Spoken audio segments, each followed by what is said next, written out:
说起8年前习近平主席对马尔代夫的访问，马尔代夫前驻华大使、中国马尔代夫文化交流协会创始人莫瑞德仍滔滔不绝。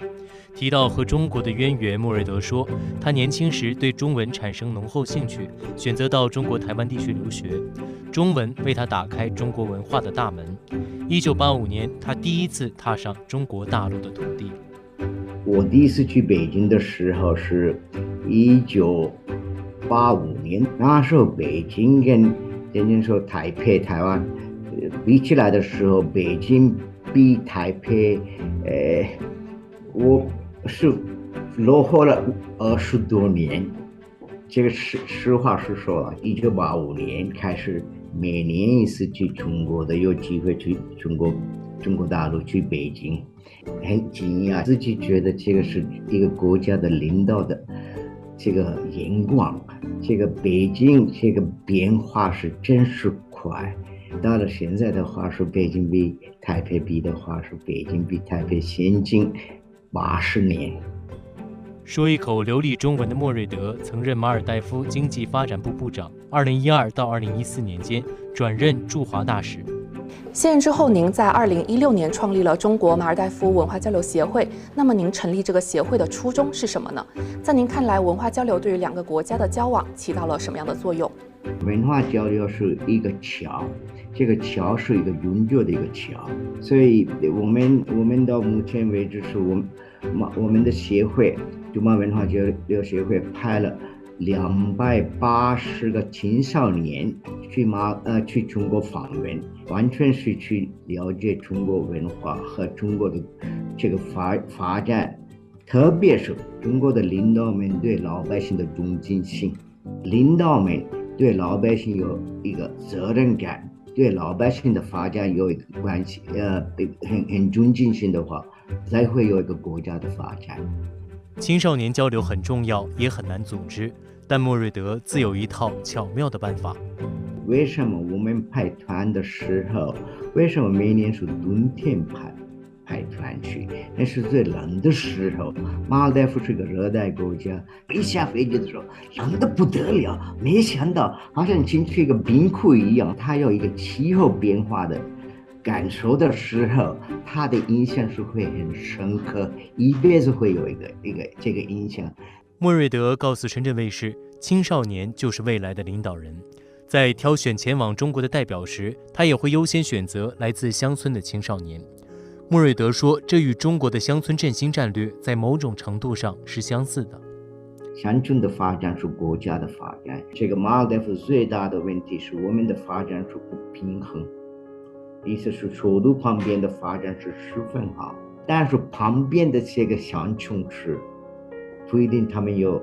24个小时的电力。所以我派这个青少年去中国的时候，第一方面是了解这个中国的古老的文化，第二个是这个中国的成功，在中国的这个中国的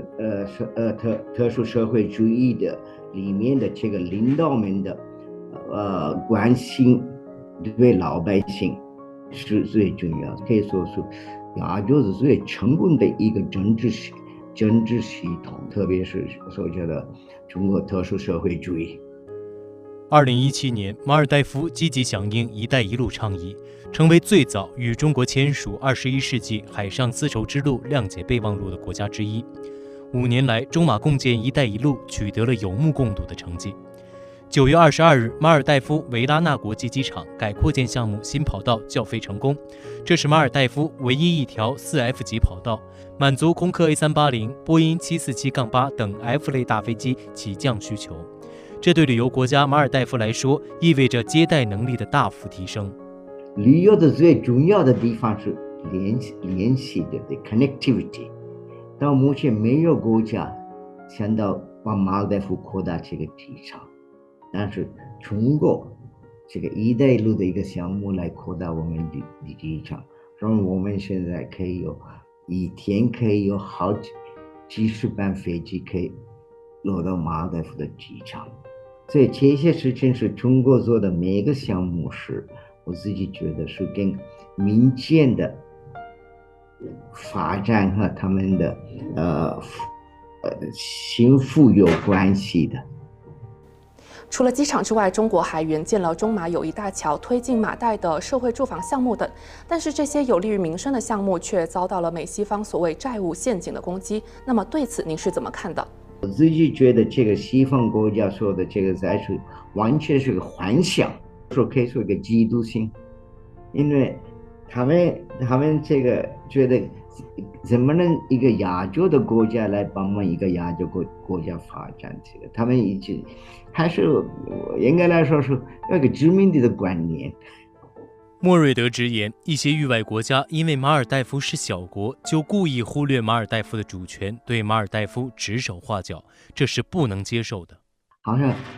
我家里我可以请任何人来我家，对不对？那是我来决定的，说因为大家是平等的，所以有这个国家说有这个国家决定这个“一带一路”是这个中国的一个野心或怎么样。但是我的意思是，起码这个“一带一路”留下来的发展是可以说是到目前为止没有一个国家留下来的一个。今年是中国共产党成立101周年，今年10月，中共20大即将在北京召开。为此，莫瑞德也表达了自己的期待。中国的这个共产党的服务老百姓的时候，最重要的事情是他们完全是关心这个人类的老百姓的生活的美容和发展。今年中国共产党开这个20大的时候，他们未来的5年的方向，特别是外交方面，我希望是中国的往方面跟民间的所交的合作的项目会更多，因为一个国家的民间跟民间了解了以后，永远是一个朋友。我希望是未来的话，中国共产党也是跟国外的很多民间机构来往会越来越多。